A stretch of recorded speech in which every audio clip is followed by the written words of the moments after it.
Do you ever feel like you're watching your life from the outside? Like you're a character in a movie and you've forgotten your lines? You know you're supposed to feel something: joy at a wedding, sadness at a loss, excitement for a new opportunity. But instead, there's just nothing. A quiet, empty space where emotions should be.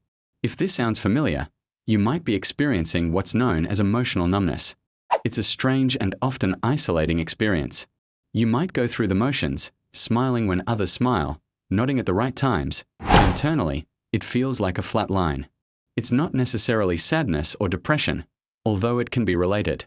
It's more of a disconnection, a sense that the world is happening behind a thick pane of glass. You see everything, but you can't feel it. So, what causes this emotional void? Well, it's often a defense mechanism. Our brains are incredibly good at protecting us. When we go through something overwhelmingly painful, stressful, or traumatic, our mind can decide to turn down the volume on our emotions to help us survive the moment.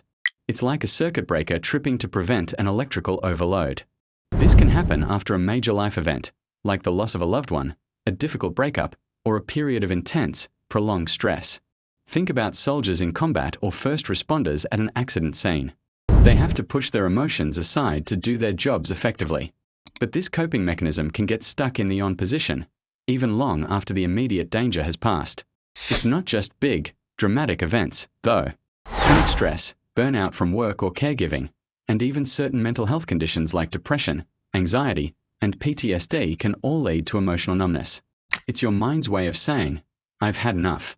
I can't process any more intense feelings right now, so I'm shutting down for a bit."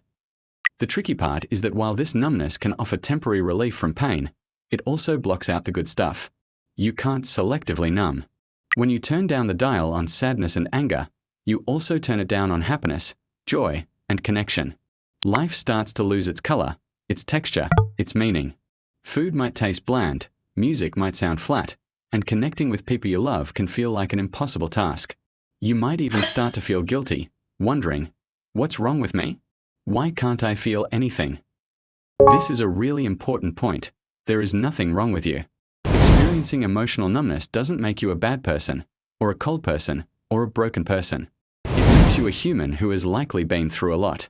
It's a sign that your system is overloaded and needs attention and care. So, if you're stuck in this gray, muffled world, how do you start to let the color back in? How do you begin to feel again? The key is to do it gently. You can't just flip a switch and expect all your emotions to come flooding back. In fact, that would probably be overwhelming. The goal is to slowly and safely reopen the channels. Let's talk about some practical steps you can take. First, start with the body. Emotions aren't just in our heads, they are physical experiences. Reconnecting with your physical senses can be a powerful gateway to reconnecting with your feelings. This is where mindfulness comes in. Try a simple grounding exercise right now. Wherever you are, press your feet firmly into the floor.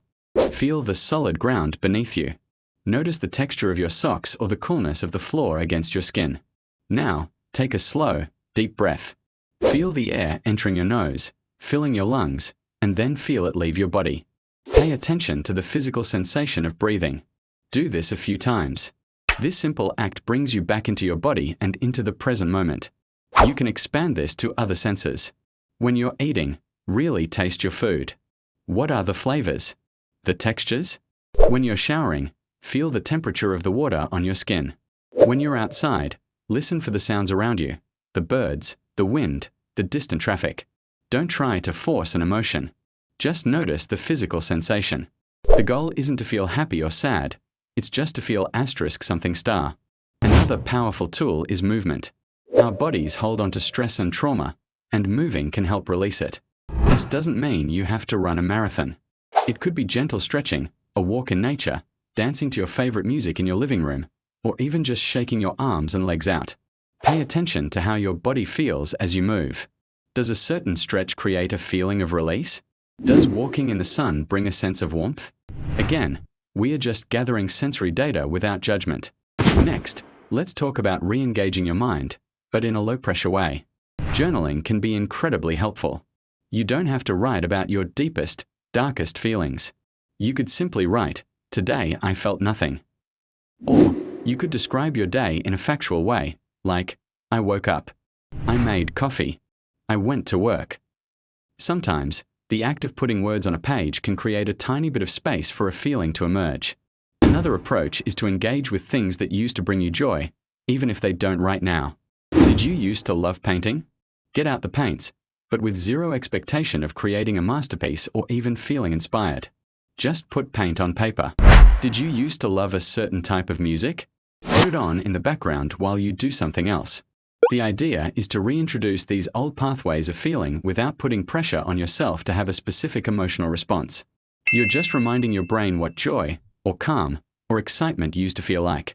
Now, this is crucial. Be patient and compassionate with yourself. This process takes time. There will be days when you feel a flicker of something, and days when you feel nothing at all. That's okay. Healing is not a straight line. Every time you practice a grounding exercise or take a mindful walk, you are planting a seed. It might take a while for it to sprout, but you are tending to the soil. It's also really important to know that you don't have to go through this alone. In fact, trying to handle it all by yourself can sometimes make the feeling of isolation even worse. Reaching out is a sign of strength. This could start with a trusted friend or family member. You don't have to have a deep, soul-bearing conversation. You could simply say, "I've been feeling a bit disconnected lately, and I'm not sure why." Sharing the experience can lift a huge weight. And most importantly, if this emotional numbness is persistent, if it's interfering with your life, your work, or your relationships, please consider seeking professional help. A therapist or counselor can provide a safe, supportive space to explore the root causes of the numbness. They can teach you specific techniques and strategies tailored to your unique situation. Therapy isn't just for when you're in crisis. It's a powerful tool for self-understanding and growth. Think of it as having a guide to help you navigate your way back to yourself. There is absolutely no shame in asking for help. It's one of the bravest things you can do. Remember, emotional numbness is a signal. It's your system telling you that it needs care and attention. It's not a life sentence. By gently reconnecting with your body, patiently re-engaging with the world, and seeking support when you need it, you can slowly begin to thaw. You can learn to feel the full spectrum of life again, the warmth of the sun, the joy of laughter, the comfort of a hug, and yes, even the sting of sadness. Because to be fully alive is to feel it all. Thank you so much for spending this time with me. If this video resonated with you, please consider liking and subscribing for more content on mental health and well-being. Take care of yourself, and I'll see you in the next one.